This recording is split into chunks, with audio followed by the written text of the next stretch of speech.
కొంతకాలం క్రితం పట్టణానికి కొద్ది దూరంలో ఉన్న ఓ చిన్న గ్రామంలో రామచంద్రయ్య అని ఒక రిటైర్డ్ స్కూల్ మాస్టర్ ఉండేవారు. ఆయన జీవితాన్ని విద్యాబోధనే ధ్యేయంగా పెట్టుకుని వందలాది మందికి చదువు చెప్పాడు. తన భార్య లక్ష్మితో కలిసి ఒక చిన్న ఇంట్లో నివసించేవాడు.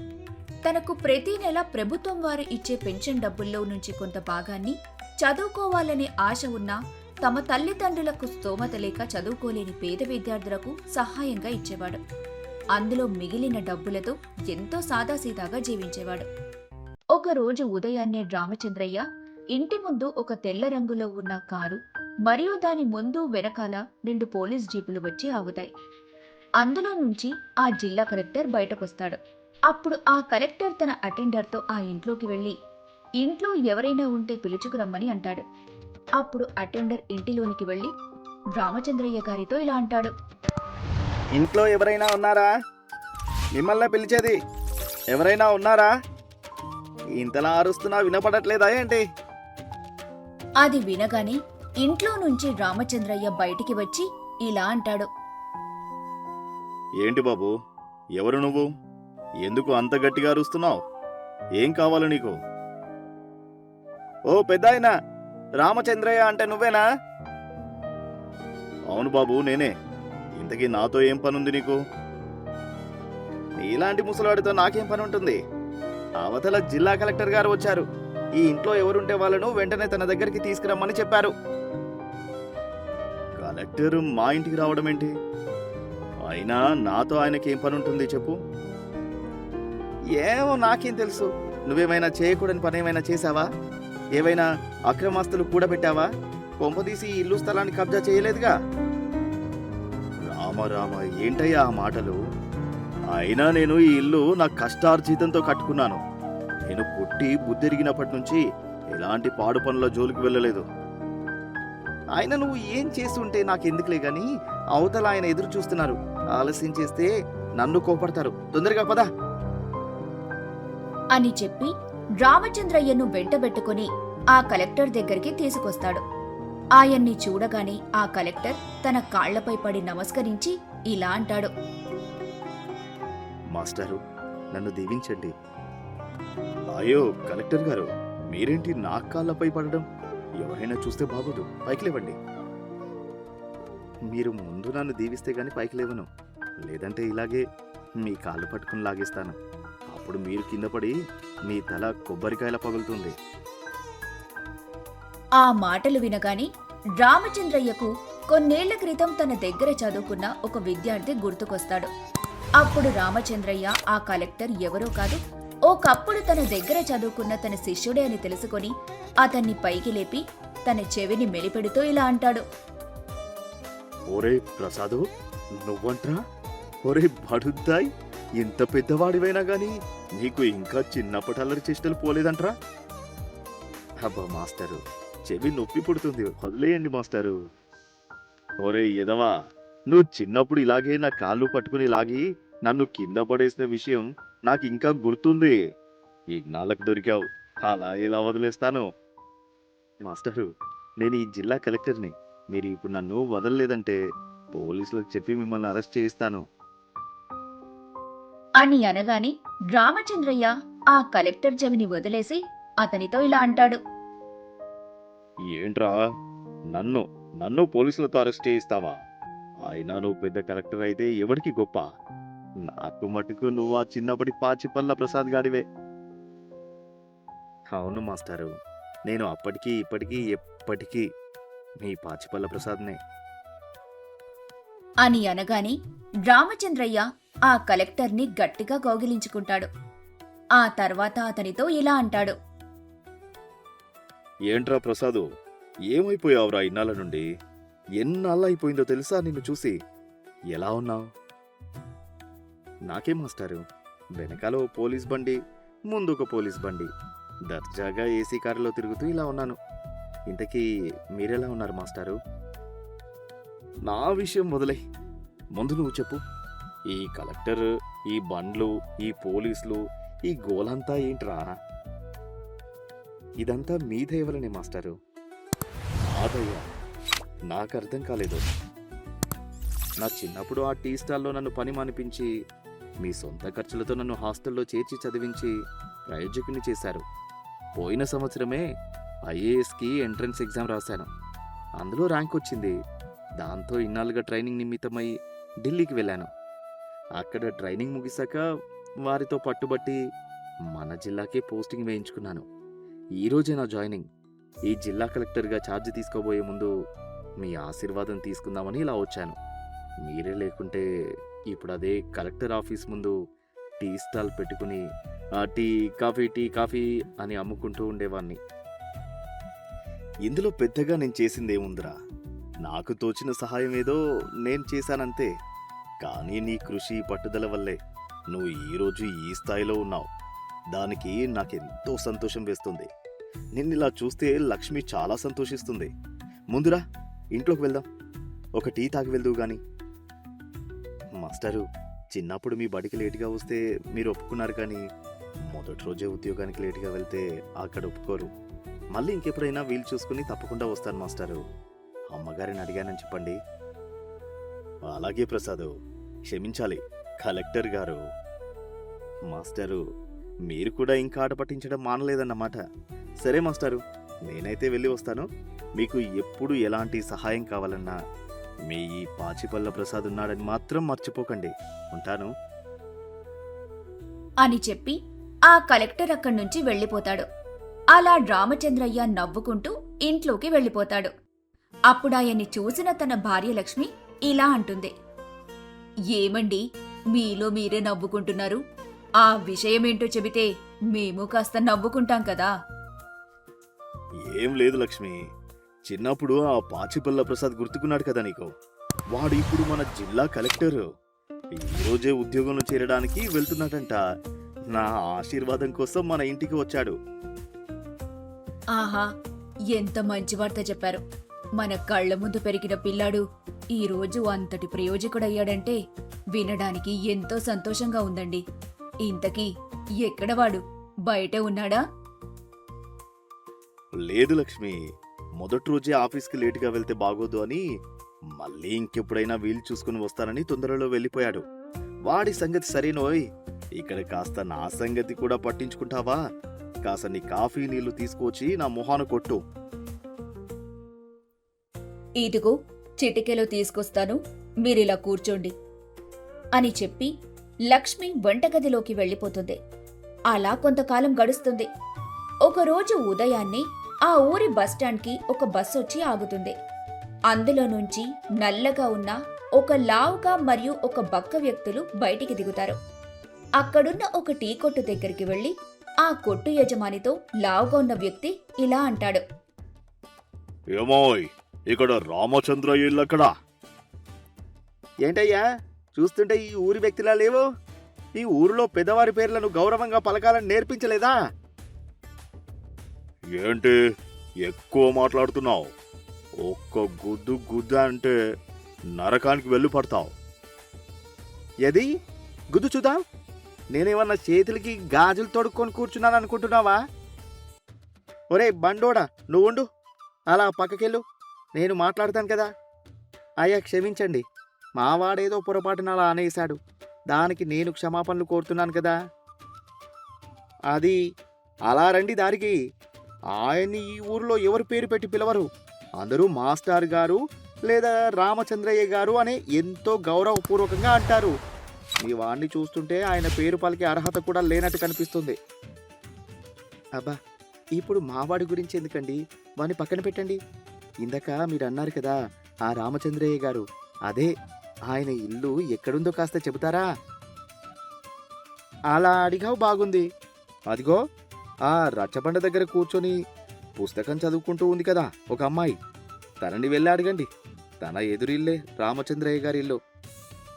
అయ్యా, మీకెంతో ధన్యవాదాలు అని చెప్పి వాళ్ళిద్దరూ ఆ రచ్చబండ దగ్గర చెట్టు కింద కూర్చొని పుస్తకం చదువుకుంటున్న అమ్మాయి దగ్గరికి వెళ్తారు. అప్పుడు ఆ లావు వ్యక్తి ఆ అమ్మాయితో ఇలా అంటాడు. ఏ అమ్మాయి, ఇక్కడ రామచంద్రయ్య అని అనగానే ఆ బక్క వ్యక్తి అతన్ని గబుక్కున ఆపి పక్కకి తీసుకెళ్లి ఇలా అంటాడు.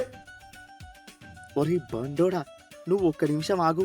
మళ్ళీ ఏదో నోటికొచ్చిందంతా వాగి మళ్ళీ పెంట పెడతావు. నేనున్నాను కదా, నేను మాట్లాడుతూ ఉండు. అని అంటూ ఉండగా ఆ అమ్మాయి వాళ్ళిద్దరి దగ్గరకొచ్చి ఇలా అంటుంది. ఏమండి, ఎవరు మీరు? నన్నేదో అడుగుతూ ఆగిపోయారు. చూస్తుంటే ఈ ఊరి వారిలా కనిపించట్లేదు. ఎందుకు ఈ ఊరికొచ్చారు? ఎవరు కావాలి మీకు? అమ్మా, నువ్వు ఆ ప్రశ్నల ప్రవాహం ఆపితే మేము సమాధానాల సంజాయిషీ చెప్పడం మొదలు పెడతాం. అయ్యో, నన్ను క్షమించండి. నాకు చిన్నప్పటి నుంచి ఆతృత, జిజ్ఞాస కొంచెం ఎక్కువ. మా మాస్టర్ గారు కూడా ఎప్పుడూ అదే విషయంపై నన్ను తిడుతూ ఉండేవారు. అమ్మా, మేము ఇక్కడికి చాలా దూరంగా ఉన్న ఒక పట్నం నుంచి మీరనే అదే మాస్టర్ గారిని కలవడానికి వచ్చాము. ఉండేవారు అని అంటున్నావు అంటే ఆయన ఇప్పుడు ఈ ఊరిలో లేరా?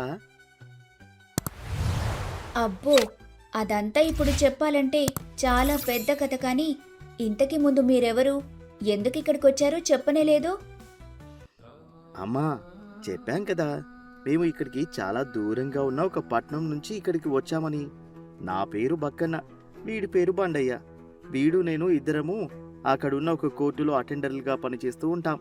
ఎన్నో పెండింగ్ కేసులతో ముద్దాయిలుగా ఉండి తప్పించుకుని తిరుగుతూ ఉన్న వాళ్ళని కోర్టుకు తీసుకెళ్లి అక్కడ వాళ్ళు చేసిన తప్పులకి మా జడ్జి గారు తీర్పు చెప్పి శిక్ష విధించిన తర్వాత అలా శిక్ష పడిన వారిని ఒక నది దాటించి శిక్షాస్థలిలో వదిలిపెట్టి రావడమే మా పని.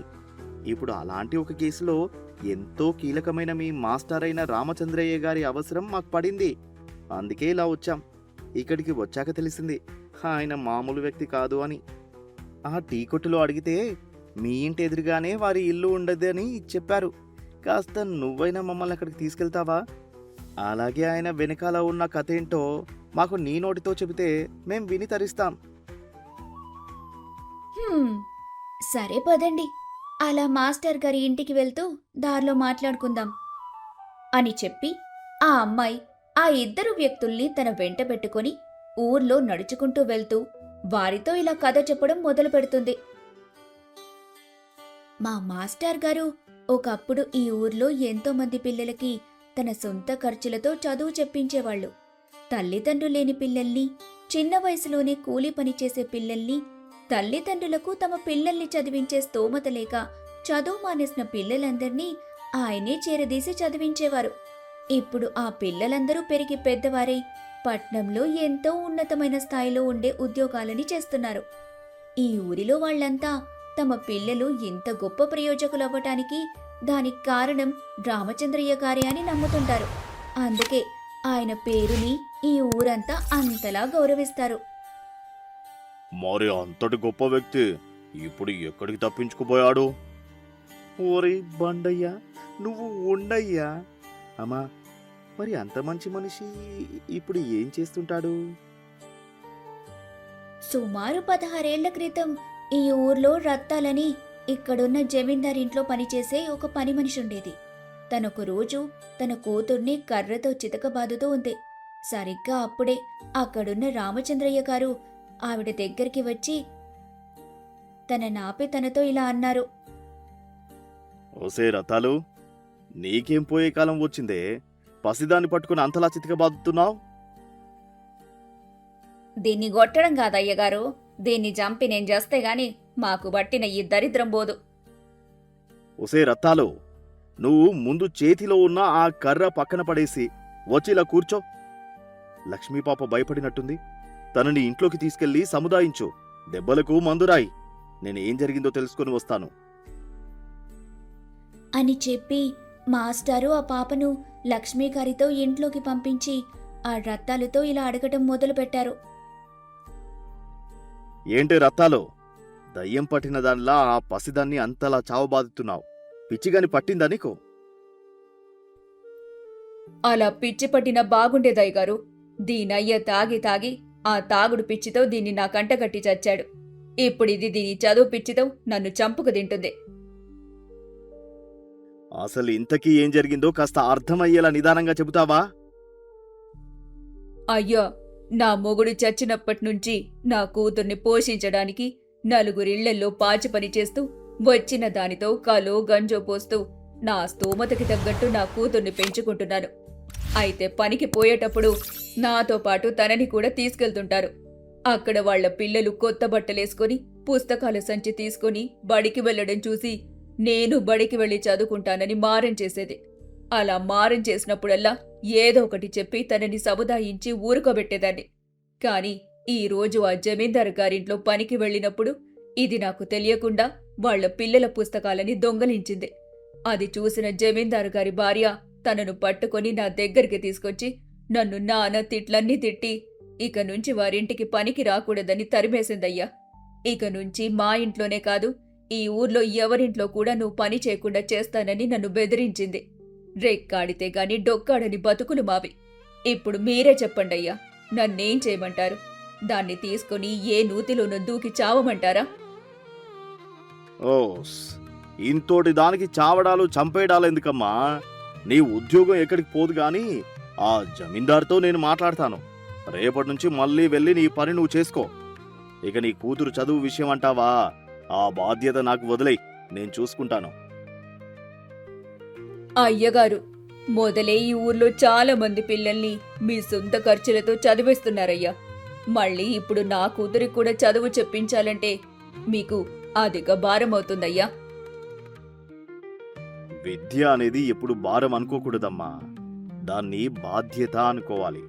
అప్పుడే వాళ్ళ భవిష్యత్తు బాగుంటుంది. ఇంతమంది పిల్లలకు సహాయం చేసిన వారిని నీ కూతురు ఒక్కతే నాకిలా భారం అవుతుంది చెప్పు. ఇక నువ్వు ఆ విషయం గురించి దిగులు పడడం మానేయ్. వెళ్ళి నిశ్చింతగా నీ పని నువ్వు చేసుకో. మిగతాది నాకు వదిలేయ్, నేను చూసుకుంటాను. అయ్యా, మాకింత సహాయం చేస్తున్నారు. మీ రుణం మేమెలా తీర్చుకోగలమయ్యా? చూడు రత్నాలు, నేను ఏదో నాకు తోచిన సహాయం చేస్తున్నా అంతే. దానికి నువ్వు రుణాలు గుణాలు అని ఏవో పెద్ద పెద్ద పేర్లు పెట్టకు. ఆయన రుణం తీర్చుకునే సమయం వచ్చినప్పుడు నీ కూతురు ప్రయోజకురాలై తనే ఆ రుణం తీర్చుకుంటుందిలే అని ఆమెకు చెప్పి ఆ తర్వాత ఇంట్లో పాప దగ్గరికి వెళ్ళి తనని దగ్గరికి తీసుకొని ఇలా అన్నారు.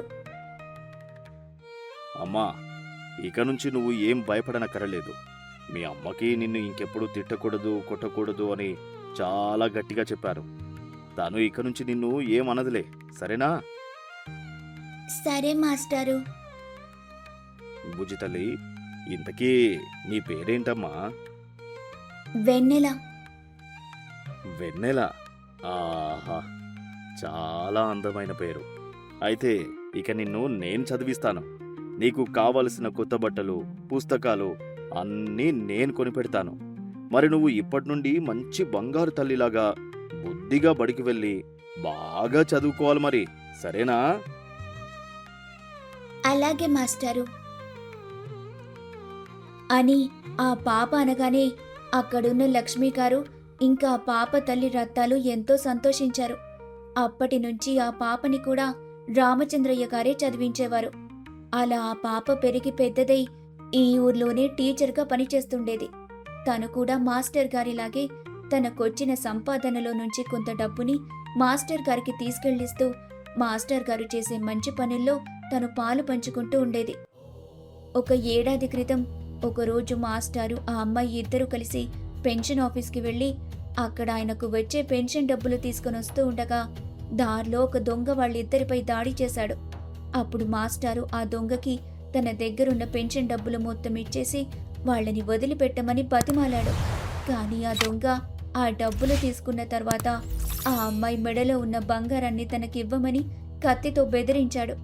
అప్పుడు ఆ అమ్మాయిని కాపాడబోయి రామచంద్రయ్య గారు ఆ దొంగ కత్తిపోటుకు గురై అక్కడికక్కడే ప్రాణాలు వదిలాడు అని చెబుతూ ఆ అమ్మాయి ఒక ఇంటి దగ్గరికి వచ్చి ఆగిపోతుంది. అప్పుడు ఆ ఇద్దరు వ్యక్తులు కూడా ఆగి ఆ అమ్మాయితో ఇలా అంటారు. ఏంటమ్మాయి, ఇక్కడ ఆగిపోయావు? కథ ముగిసిపోయిందా? లేదండి, మా ఇల్లొచ్చింది. కానీ కథ ఇంకా మిగిలే ఉంది. చూడాలి ఎప్పటికి పూర్తవుతుందో అని చెప్పి ఆ అమ్మాయి తన ఇంట్లోకి వెళ్తూ ఉంటుంది. అప్పుడు ఆ బక్క వ్యక్తి తనతో ఇలా అంటాడు. ఓ అమ్మాయి, ఇల్లు చూపిస్తానని తీసుకొచ్చి మమ్మల్ని ఇలా దారి మధ్యలో వదిలేసి వెళ్ళిపోతున్నావు. ఇది నీకు న్యాయమేనా? ఏమండి, మా ఇంటి ఎదురుగా ఉన్న ఇల్లే రామచంద్రయ్య గారి ఇల్లని అప్పుడే చెప్పాను. అలా మా ఇల్లు వచ్చిందంటే ఆయన ఇల్లు కూడా వచ్చినట్టే కదా. అదిగో ఆ ఎదురుగా ఉన్న ఇల్లే మీరు వెతుకుతున్న రామచంద్రయ్య గారిల్లు. ఇక్కడితో నా బాధ్యత తీరిపోయింది. ఇక ముందు మీదే, వెళ్ళండి. ఓ అమ్మాయి, ఇంతకీ నీ పేరు చెప్పనేలేదు? వెన్నెల అని చెప్పి ఆ అమ్మాయి వాళ్ళిద్దరూ చూస్తుండగానే అక్కడి నుంచి గాల్లోకి లేచి మాయమైపోతుంది. బక్క వ్యక్తి లావు వ్యక్తి ఇద్దరూ ఆ అమ్మాయి మాయమవటాన్ని చూసి ఆశ్చర్యంతో అలా బిగుసుకుపోతారు. కాసేపటికి ఆ ఆశ్చర్యంలో నుంచి తేరుకొని రామచంద్రయ్య ఇంట్లోకి వెళ్లి ఇలా పిలుస్తూ ఉంటారు. అమ్మా అమ్మా, ఎవరైనా ఉన్నారా ఇంట్లో? ఉంటే ఒకసారి బయటకు రండి, కొంచెం మాట్లాడాలి. లక్ష్మి గారు ఇంట్లో నుంచి బయటకొచ్చి ఇలా అంటారు. ఎవరు నాయనా మీరు? ఏం పని మీద ఇక్కడికొచ్చారు? మీకు ఎవరు కావాలి? అమ్మా, మేము పట్నం నుంచి వచ్చాము. మీ వారు చనిపోయారని మాకు చాలా కాలానికి తెలిసింది. ఓ, అయితే మీరు మా వారి పెన్షన్ డబ్బులు ఇవ్వడానికి వచ్చిన ఆఫీసర్లా? రండి బాబు, రండి. లోపలికొచ్చి కూర్చోండి. నేను చిటికెలో మీకు కాఫీ పెట్టి తీసుకొస్తాను. లేదమ్మా, మేము పెన్షన్ ఆఫీసర్లం కాదు. అవునమ్మా, మేము పెన్షన్ ఆఫీసర్లం కాదు. గతంలో రామచంద్రయ్య గారి ద్వారా సహాయం పొందిన వాళ్ళము. అందుకే మిమ్మల్ని పరామర్శించడానికి వచ్చాము. ఓ, అలాగా. పర్వాలేదు బాబు, మీరు లోపలికొచ్చి కూర్చోండి. నేను ఇప్పుడే మీకు కాఫీ పెట్టి తీసుకొస్తాను అని చెప్పి లక్ష్మి గారు వంటగదిలోకి వెళ్ళిపోతారు. ఆ ఇద్దరు వ్యక్తులు ఇంటిలోన బల్లపై కూర్చొని ఇలా మాట్లాడుకుంటూ ఉంటారు. ఒరే బక్కోడా, మనం ఇక్కడికి వచ్చిన పనేంటి? ఇక్కడ వచ్చి చేస్తున్నదేంటి? ఇప్పుడు మనకి కాఫీ గట్రా అవసరమా? మనం తొందరగా పని ముగించుకొని వెళ్ళకపోతే పెద్ద ఆయన నన్ను నూనెలో, నిన్ను పాములుండే బావిలో వేసి మనల్ని చిత్రహింసలు పెడతాడు.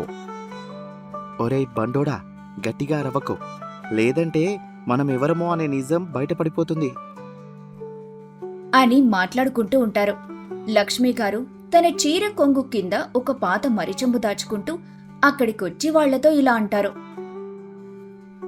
బాబు, నన్ను క్షమించాలి. ఇంట్లో సరుకులన్నీ నిండుకున్నాయి. చేబదులు అడిగి తీసుకుందామన్నా ఎదురింటి రత్తాలు పనికి వెళ్ళిపోయింది.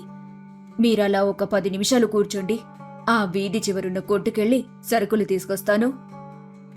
అయ్యో అమ్మా, మీకెందుకు లేశ్రమా? ఇప్పుడు అవన్నీ వదిలేండి. ముందు మీరు ఇలా వచ్చి కూర్చోండి, మీతో కొంచెం మాట్లాడాలి. అయ్యో, ఇందులో శ్రమేముంది బాబు? చాలా దూరం నుంచి వచ్చామని చెప్పారు. పైగా మా వారికి తెలిసిన వాళ్ళు అంటున్నారు.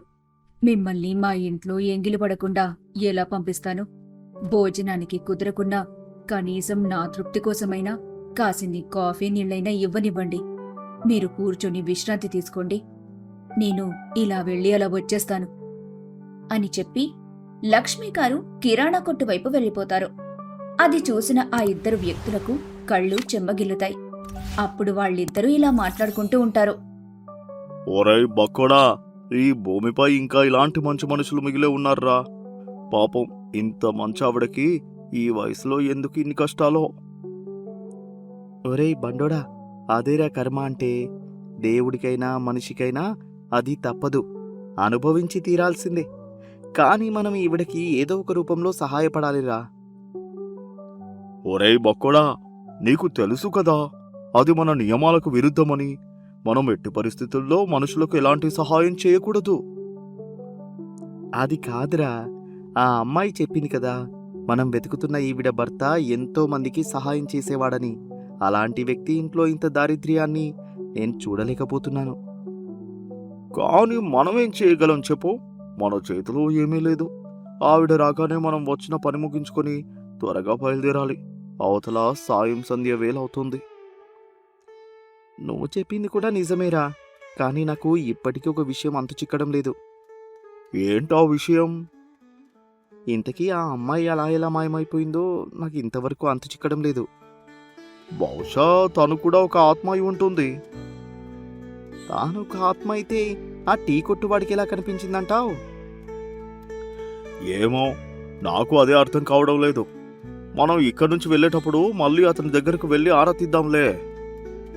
అని వాళ్ళు మాట్లాడుకుంటూ ఉండగా లక్ష్మి గారు ఇంటికి వచ్చి వాళ్ళకి కాఫీ పెట్టి ఇస్తుంది. ఆవిడ కూడా అక్కడే కూర్చుని వాళ్లతో ఇలా అంటుంది. ఇప్పుడు చెప్పండి బాబు, మీరు మాట్లాడాలని చెప్పిన ఆ విషయమేంటి? ఏం లేదమ్మా, రామచంద్రయ్య గారు ఇలా ఈ పిల్లలందరికీ సహాయం ఎందుకు చేసేవారు? అంత మంచి వ్యక్తి చనిపోయిన తర్వాత మీ పరిస్థితి ఎందుకు ఇలా మారింది? చెబుతాను బాబు, తప్పకుండా చెబుతాను. మా వారు మా పెళ్లి కాకముందు నుంచి నిస్సహాయులకు తనకు తోచినంత సహాయం చేసేవారు. మా పెళ్లైన కొత్తలోనే మాకు పిల్లలు పుట్టరని తెలిసింది. ఆ బెంగతో మేమిద్దరం చాలా కృంగిపోయాం. ఒకరోజు వారు ఒక టీ షాప్లో పనిచేస్తున్న అనాథ పిల్లవాడిని ఇంటికి తీసుకొచ్చారు. ఆ పిల్లాన్ని వాడి యజమాని చీటికి మాటికి తిడుతూ కొడుతూ ఉండేవాడంట. సరిగ్గా తిండి కూడా పెట్టేవాడు కాదంట. అది తెలిసి వారు ఆ యజమానిని గట్టిగా మందలించి పిల్లవాణ్ణి ఇంటికి తీసుకొనొచ్చారు. ఆ పిల్లవాడు మా ఇంటికి రావడంతో మాకు పిల్లలు లేరనే బాధ క్రమేణా తగ్గుతూ పోయింది. మేము మళ్ళీ సంతోషంగా ఉండసాగాం. అది గమనించిన మా వారు, ఒక్క పిల్లాడు ఇంటికొస్తేనే ఇంత సంతోషంగా ఉంటే మనం పోషించగలిగినంత మంది పిల్లలు ఇంట్లో ఉంటే ఇంకెంత సంతోషంగా ఉంటుందో అని అనుకుని ఆ రోజు నుంచి మొదలుపెట్టి తాను బ్రతికినన్నాళ్ళు చదువుకోవాలని కోరిక ఉండి చదువుకునే స్తోమత లేని పిల్లలందరికీ వారికి తోచిన సహాయం చేసేవారు. అలా వారి దగ్గరే సహాయం పొంది బాగా చదువుకొని ప్రయోజకులైన వారిలో ఒకరే మా ఇంటి ఎదురుగా ఉండే రత్తాలు కూతురు వెన్నెల. తాను కూడా మా వారిలాగే ఈ ఊళ్ళోనే టీచర్గా పనిచేస్తూ మా వారితో కలిసి నలుగురికి సహాయపడేది. వాళ్ళిద్దరూ కలిసి ఒక అనాథాశ్రమం కూడా నిర్మించాలని అనుకున్నారు. కానీ ఏడాది క్రితం ఒకరోజు ఆ అమ్మాయి మా వారు పెన్షన్ ఆఫీస్కి వెళ్ళొస్తుండగా ఒక దొంగ డబ్బు బంగారు నగల కోసం వాళ్ళిద్దరినీ కత్తితో పొడిచి చంపేశాడు. అలా నేను ఆ ఎదురింటి రత్తాలు ఒకేసారి దిక్కులేని వాళ్ళమైపోయాం. తనేమో రెక్కల కష్టాన్ని నమ్ముకుంది కాబట్టి తనకు పూట గడుస్తుంది. నేను చదువు సంధ్యారాణి ఏ లోకజ్ఞానం లేని మొద్దుని. అందుకే నాకు పూట గడవటం కష్టంగా మారింది. మా వారు చనిపోయిన తరువాత ఆ పెన్షన్ డబ్బులు కూడా రావటం ఆగిపోయాయి.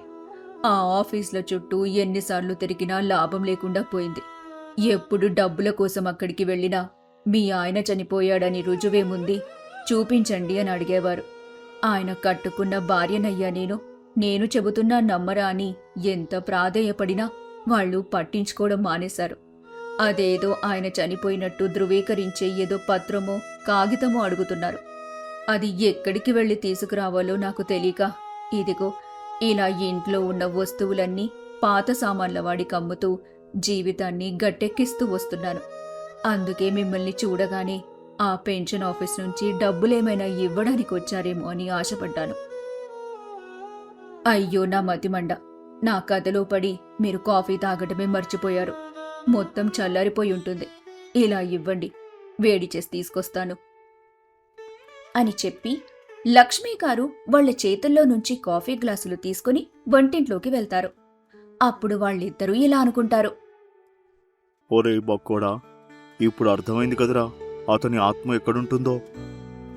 అవునరా బండోడా, నాకు తెలిసి ఖచ్చితంగా ఆ పెన్షన్ ఆఫీస్ చుట్టూ తిరుగుతూ ఉంటుంది. పద తొందరగా వెళ్దాం, అవతల ఆలస్యం అయిపోతుంది అని అనుకుని అక్కడ్నుంచి బయటకి వచ్చి పరిగెడుతూ ముందు ఆ టీ కొట్టు దగ్గరికి వెళ్తారు. వాళ్ళు వెళ్లి చూసేసరికి అక్కడ ఆ టీ కొట్టు ఉండదు. అప్పుడు వాళ్లకు అర్థమవుతుంది అసలక్కడ ఏం జరుగుంటుందో అని. ఆ తరువాత వాళ్ళిద్దరూ అక్కడ్నుంచి మాయమైపోతారు. ఇంతలో ఇటు లక్ష్మీగారు వంటగదిలో నుంచి కాఫీ వేడి చేసుకుని బయటకొచ్చి చూసేసరికి వాళ్ళిద్దరూ కనిపించకపోయేసరికి బయటకొచ్చి వెతికి చూసి మళ్లీ ఇంట్లోకి వెళ్లిపోతుంది. అలా అక్కడ్నుంచి మాయమైన వాళ్ళిద్దరూ పెన్షన్ ఆఫీస్ బయట ప్రత్యక్షమవుతారు. అక్కడ ఆఫీస్ చుట్టూ మొత్తం వెతికి చూస్తారు. కానీ అక్కడ వాళ్లకు ఎవ్వరూ కనిపించరు. ఇక చేసేదేమీ లేక ఆఫీస్ లోపలికి వెళ్లి అక్కడున్న ఒక అధికారితో ఇలా అంటారు. అయ్యా, మేము పక్క ఊరు నుంచి వచ్చాం. ఆ ఊరి రిటైర్డ్ మాస్టర్ గారైన రామచంద్రయ్య గారి భార్య మమ్మల్ని ఇక్కడికి పంపించింది. ఆయన పెన్షన్ డబ్బులకి సంబంధించిన పని ఎంతవరకు వచ్చిందని కనుక్కోవడానికి.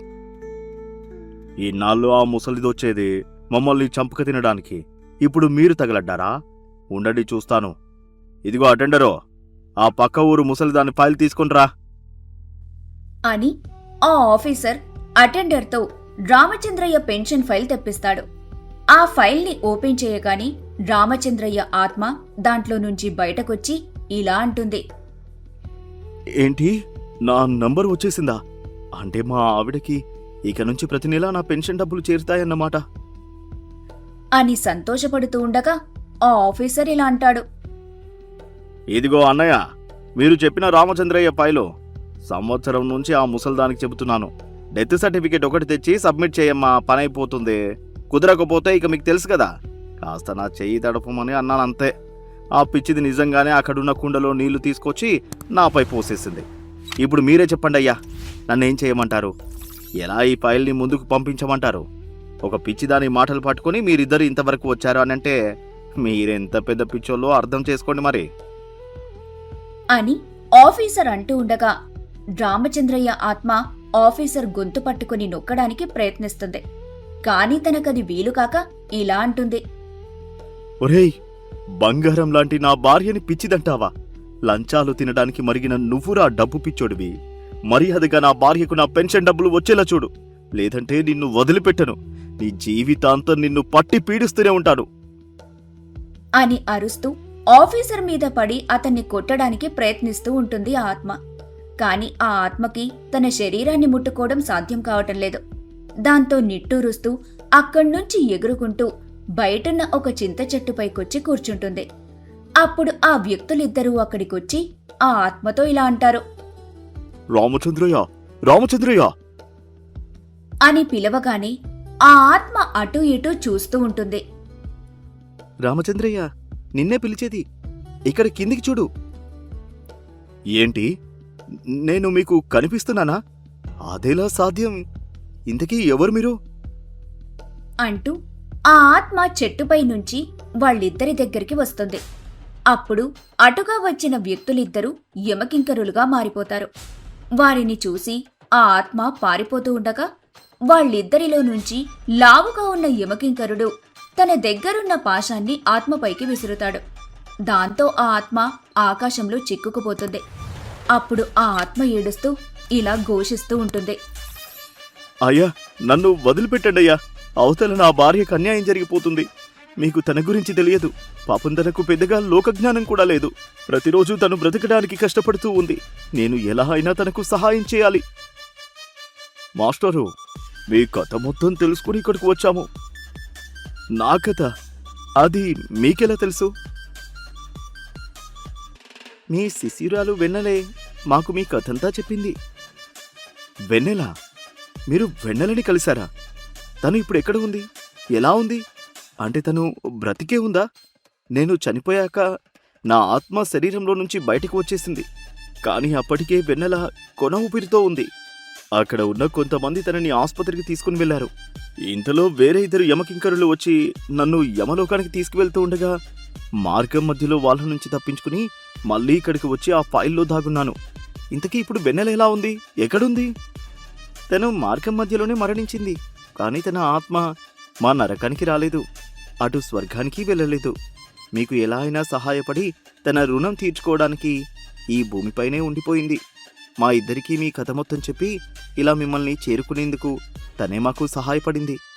తన కోరిక తీరడంతో తను ఆ హరునిలో ఐక్యమైపోయింది. ఆ తర్వాత మీ భార్యను కలిసి మీ గురించి తెలుసుకుని ఇలా వచ్చాము. అలా అయితే నా పెన్షన్ డబ్బులు ఎలా అయినా నా భార్యకి ఇప్పించాలనేదే నా చివరి కోరిక. దయచేసి ఎలా అయినా ఆ డబ్బులు నా భార్యకి అందేలా నాకు సహాయం చేయండి. మాస్టారు, మమ్మల్ని క్షమించండి. మేము మనుషులకు గాని ఆత్మలకు గాని ఎటువంటి సహాయం చేయకూడదు. అది మా నియమాలకు విరుద్ధం. అయ్యా, అలా అనకండయ్యా. నేను ఈ ఆత్మరూపంలో తనకి ఏ సహాయం చేయలేక నిస్సహాయుడిలా మిగిలిపోయాను. దయచేసి నాకు ఈ ఒక్క సహాయం చేసి పెట్టండి. ఏంటి మాస్టారు, మీరు మమ్మల్ని మరీ ఇంతలా ఇబ్బంది పెట్టేస్తున్నారు. మిమ్మల్ని సమయానికి తీసుకెళ్లకుంటే అక్కడ మా పెద్దాయన ఊరుకోడు. ఇప్పుడు ఏం చేయాలో మాకేం తోచట్లేదే. ఒరే బక్క, దానికి ఒక మార్గం ఉంది. ఏంటిరా ఆ మార్గం? తను భౌతికంగా ఎవరినీ స్పర్శించలేడు, ఎవరికీ కనిపించలేడు, వినిపించలేడు. కానీ వేరే వాళ్ళు నిద్రిస్తున్నప్పుడు వారి కలలోకి వెళ్ళి తన గోడిని అవతల వ్యక్తులకి చెప్పొచ్చు కదా. అవునురా బండా, నువ్వు చెప్పింది నిజమే. ఈ ఆలోచన నా బక్కబుర్రకు తట్టలేదని చెప్పమా. అది మాస్టారు, అలా మీకు తెలిసిన వారెవరైనా ఉంటే వాళ్ళు నిద్రిస్తున్నప్పుడు వాళ్ళ కలలోకి వెళ్ళి మీరు మీకున్న బాధని, మీ కోరికలని వాళ్ళకు చెప్పొచ్చు. అందుకుగాను రేపు సాయంత్రం వరకు మీకు గడువిస్తున్నాను. రేపు సాయంత్రం సంధ్యావేళ అయ్యేసరికి మీరు ఈ అవకాశాన్ని ఉపయోగించుకోండి. ఆ తర్వాత మీరు ఎట్టి పరిస్థితుల్లో మా వెంట రావాల్సి ఉంటుంది. ఇది మీకు సమ్మతమేనా? అయ్యా ధన్యుణ్ణి, నాపై దయతలిచి ఈ అవకాశాన్ని నాకిచ్చినందుకు మీ రుణాన్ని ఎలా తీర్చుకోగలను? ఓ మాస్టారు, రుణాలు బంధాలు అన్నీ తెంచుకుని ముగించుకుని మా వెంట రమ్మనడానికి కదయ్యా ఇంతసేపటి నుంచి నీ ఆత్మఘోషంతా వింటున్నాము. మళ్ళీ నువ్వు మొదటికే వస్తావేంటయ్యా స్వామి? అయ్యో, నన్ను క్షమించండి అయ్యా, మొదటిసారి కదా, అందుకే కొంచెం పొరపడ్డాను. ఇదే చివరిసారి కూడా. సతీ సావిత్రి సమయం పోయి చాలా సంవత్సరాలవుతుంది. మళ్ళీ అలాంటి అద్భుతమైన అవకాశం మా ప్రభువుల తర్వాత ఇన్నాళ్లకు మేమే నీకు ఇస్తున్నాము. కాబట్టి ఆలస్యం చేయకుండా జరగాల్సిన పని చూడు. సరే అయితే చెప్పండి మాస్టారు, ఎవరి కలలోకి వెళ్తారు? ఎవరు మీకు అంతలా ఇష్టమైన వ్యక్తి? ఓరేయ్ బక్కా, మాస్టారు ఇంతసేపటి నుంచి తాపత్రయపడేది తన భార్య గురించి కదరా. అందుకే తన భార్య కలలోకి వెళ్తాడు. ఏంటి మాస్టారు, నేను చెప్పింది నిజమేనా? లేదండి, నా భార్య అంటే నాకు ఇష్టమే, కానీ తన కలలోకి వెళ్తే జరిగే ఏ పని కాదు. మరి ఇంకెవరి కలలోకి వెళ్తారు మాస్టారు? నేను చెబుతాను, మన మాస్టారు ఎదురింటి రత్తమ్మ కలలోకి వెళ్తాడు. ఒరే బక్కా, సమయం సందర్భం లేకుండా నీ హాస్యాన్ని ప్రదర్శించాలని చూస్తే నీ బొక్కలు ఇరిగేలా తంతాన్రా బక్కా. అంటే అది కాదు, వెన్నెల కంటే కూడా ఆయనకి ఇష్టమే కదా. రత్న కలలోకి వెళ్ళి, అమ్మ నువ్వు బాధపడకమ్మా, నీ కూతురు చాలా మంచిది కాబట్టి తను స్వర్గానికి వెళ్ళింది అని చెబుతాడేమో అని అనుకున్నానంతే. దీనిలో హాస్యమేముంది నా బండ? ఏంట్రా ఏమన్నావు? అబే ఏమీ లేదు, నా బొంద అన్నానంతే. నా విషయం పక్కన పెట్టు, ముందు జరగాల్సింది చూడు. మీరు చెప్పండి మాస్టారు, ఇంతకీ మీరు ఎవరి కలలోకి వెళ్దామనుకుంటున్నారు? చెబితే మిమ్మల్ని అక్కడికి తీసుకెళ్తాం. అలా అయితే నా ప్రియ శిష్యుడు అయిన ఆ పాచిపల్ల ప్రసాద్ గాడి ఇంటికి తీసుకెళ్ళండి. ఏంటి పాచి పిల్లోడా? ఆ పాచి పుల్లోడికి మీ పెన్షన్ డబ్బులకి ఏంటి సంబంధం? అయ్యో అలా కదండి, అతను ఈ జిల్లా కలెక్టర్. వాడిని నేను చిన్నప్పటి నుంచి అలాగే ముద్దుగా పిలుచుకుంటూ ఉంటాను. వాడుగాని తలుచుకుంటే ఇలాంటి ఆఫీసర్లందరినీ ఉతికి ఆరేస్తాడు. తనొక్కడే నాకు ఈ విషయంలో సహాయం చేయగలిగే వ్యక్తి. దయచేసి నన్ను అతని దగ్గరికి తీసుకెళ్ళండి. ఒరే బండా, అవతల 5 కావస్తుందిరా. భూమి మీద ప్రభుత్వ కార్యాలయాలన్నీ మూసేసే సమయం. అయితే నన్ను ఇప్పుడు ఏం చేయమంటావురా? ఇప్పుడు ఆ కార్యాలయానికి వెళ్ళి భూమి మీద నాకు బర్త్ సర్టిఫికెట్ కావాలని దరఖాస్తు పెట్టుకోమంటావా? ఇందుకు కాదురా నిన్ను బండా అని పిలిచేది. అవతారంలోనూ బండే, ఆలోచనలోనూ బండే. ఆ మాస్టారు చెప్పిన కలెక్టర్ పనిచేసేది ప్రభుత్వ కార్యాలయంలోనే. అది మూసేశారంటే మళ్ళీ ఏ ఆత్మలని అడ్రస్ అడుక్కుంటూ తిరుగుతావు. అందుకే తొందరగా పద అనేది. అని అనగానే అందరూ అక్కడి నుంచి మాయమైపోయి ప్రసాద్ కలెక్టర్గా పనిచేసే ఆఫీస్ ముందు ప్రత్యక్షమవుతారు. సరిగ్గా అప్పుడే ప్రసాద్ తన కార్లో కూర్చొని ఇంటికి బయలుదేరతారు. అప్పుడు వెంటనే ఆ కింకరులిద్దరూ యమపాశంతో బంధించబడి ఉన్న రామచంద్రయ్య ఆత్మతో కలిసి గాల్లో ఎగురుకుంటూ ఆ కారుని వెంబడిస్తూ వెళ్తారు. అలా వాళ్ళు ప్రసాద్ ఇంటికి చేరుకుంటారు. అప్పుడు వాళ్ళిద్దరూ ఇలా మాట్లాడుకుంటూ ఉంటారు.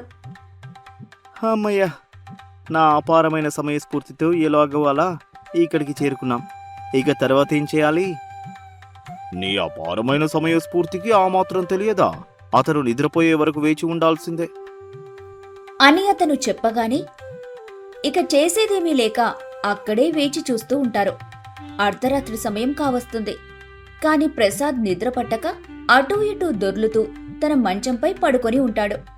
అప్పుడు బక్కకింకరుడు ఇలా అంటాడు. ఒరేయ్ బండా, వీడు అర్ధరాత్రైనా నిద్రపోవట్లేదేంట్రా? ఇప్పుడు ఏం చేద్దామంటావు? ఆ వెళ్ళి వారి చంకను ఎత్తుకొని జోలపాటు పాడు. అయ్యో, మీరు కాస్త ఆపుతారా? అదిగో చూడండి, అతను నిద్రలోకి జారుకున్నాడు. ఇప్పుడు నన్ను మీరు ఈ పాసం నుంచి వదిలిపెట్టారంటే నేను నేరుగా అతని కలలోకి వెళ్తాను. అని అనగానే ఆ కింకరుడు పాశాన్ని వదిలేస్తాడు. అప్పుడు అందులో నుంచి అతని ఆత్మ ప్రసాద్ కలలోకి వెళ్తుంది. అలా ప్రసాద్ కలలో రామచంద్రయ్య ఆత్మ అతనితో ఇలా అంటుంది. ప్రసాదు, ఒరేయ్ పాచిపల్ల ప్రసాదు, లేరా? మాస్టారు, మీరేంటి ఇక్కడ? రండి కూర్చోండి. ఒరేయ్, కూర్చోడానికి నేను వచ్చింది నీ ఇంటిలోకి కాదు, నీ ఒంటిలోకి. అని అనగానే ప్రసాద్ ఆత్మ ఒక్కసారిగా తన ఒంట్లో నుంచి బయటకొచ్చి అంతా తిరిగి చూసి రామచంద్రయ్య ఆత్మతో ఇలా అంటుంది. మాస్టారు, అసలు ఇక్కడ ఏం జరుగుతుంది? ఇదంతా ఏంటి? అంటే నేను కూడా మీలాగే చనిపోయానా? బాబు ప్రసాదో, నీకు ఇంకా అంత అదృష్టం పట్టలేదు నాయనా. మనిషి పడుకొని గాఢ నిద్రలో ఉన్నప్పుడు అతని ఆత్మ శరీరంలో నుంచి బయటకు రాగలదు. దాన్నే మీ ఆంగ్లంలో ఏదో డ్రీమ్ వాక్. అదే వాక్. మాస్టరు, వీళ్ళిద్దరు ఎవరు? చూడడానికి మరీ ఇంత విచిత్రంగా ఉన్నారు. ఇదిగో ప్రసాదు, నువ్వు అలా కంగారు పడమాకు. వాళ్ళిద్దరూ నా స్నేహితులే. నేను ఇలా నీతో మాట్లాడడానికి, నాకు సహాయం చేయడానికి వచ్చారు. నువ్వు అనవసరంగా కంగారు పడి నన్ను కంగారు పెట్టకు, లేదంటే నీకు చెప్పాల్సిందంతా మర్చిపోతాను. ముందు నేను చెప్పేది శ్రద్ధగా విను అని చెప్పి జరిగిందంతా ప్రసాద్కి వివరిస్తాడు రామచంద్రయ్య. అదంతా విన్న ప్రసాద్ ఇలా అంటాడు. అయ్యో మాస్టారు, ఇంత జరిగిందా? నన్ను క్షమించండి మాస్టారు. మీ అంత్యక్రియల తర్వాత ఏదో పని ఒత్తిడిలో పడి నేను అమ్మగారిని మళ్ళీ కలవలేకపోయాను. లేదంటే అసలు ఈ పరిస్థితి వచ్చి ఉండేది కాదు. మీరేం బాధపడకండి. ఇక మీద ఏం చేయాలో నాకు బాగా తెలుసు. రేపు ఉంటుంది ఆ ఆఫీసర్కి. మాస్టారు, సమయం అయిపోయింది. ఇంతకు మించి ఆయన ఆత్మ ఇంకాసేపు అలాగే శరీరం బయట ఉంటే ఈసారి నిజంగానే చచ్చి ఊరుకుంటాడు. అప్పుడు మీరిద్దరూ కలిసి వేరే వాళ్ళ కలలోకి దూరాల్సి ఉంటుంది. అయితే సరే ప్రసాదు, ఇక నేను వెళ్తాను. మరి నువ్వు ఎలాగైనా న్యాయం చేయాలి అని చెప్పి వాళ్ళందరూ అక్కడి నుంచి మాయమైపోతారు. వెంటనే ప్రసాద్కి మెలకువ వచ్చి మంచంపై నుంచి లేచి కూర్చుంటాడు. అప్పుడు తను ఇలా అనుకుంటాడు. అబ్బా, ఈ కళ నిజంగా ఎంత నిజంగా ఉంది. కానీ నేను ఇన్నాళ్ళు అమ్మగారిని ఒక్కసారైనా కలిసి ఉండాల్సింది. నేను ఈరోజు ఇలా ఉన్నాను అంటే దానికి కారణం వాళ్ళిద్దరే. ఇక ఆలస్యం చేయను, ఇప్పుడే అమ్మగారి దగ్గరికి బయలుదేరుతాను అని అనుకుని అదే రాత్రి అక్కడి నుంచి తన కారులో మాస్టర్ గారి ఊరికి బయలుదేరతాడు. అలా రాత్రంతా ప్రయాణం చేసి ఉదయం కల్లా వాళ్ళింటికి చేరుకుంటాడు. ఇంట్లోకి వెళ్ళి తనెవరో లక్ష్మీ గారికి పరిచయం చేసుకుని ఆవిడ కాళ్లపై పడి తనని క్షమించమని బతిమాలుకుంటాడు. ఆవిడని వెంట పెట్టుకుని పెన్షన్ ఆఫీస్కి వెళ్తాడు. వాళ్ళిద్దరినీ చూసి ఆ పెన్షన్ ఆఫీసర్ ఇలా అంటాడు. ఏంటమ్మా, మళ్ళీ ఈసారి ఇంకొకరిని వెంట పెట్టుకొని వచ్చావా? ఎందుకమ్మా మా ప్రాణాలు ఇలా తోడేస్తున్నావు? నీకు చెప్పాను కదా, మీ ఆయన చనిపోయాడని ఏదైనా ఒక ప్రభుత్వ అధికారి ధృవీకరిస్తూ సంతకం పెట్టిన పత్రాన్ని తీసుకొని ఇస్తే కానీ మీ ఆయన ఫైలు ముందుకు వెళ్ళదని. అని అనగానే ప్రసాద్ ఆ టేబుల్పై ఉన్న ఒక ఖాళీ కాగితంపై ఏదో రాసి ఆ ఆఫీసర్కి ఇస్తాడు. అది చూసిన ఆఫీసర్ ఇలా అంటాడు. ఏంటి నాయనా ఇది?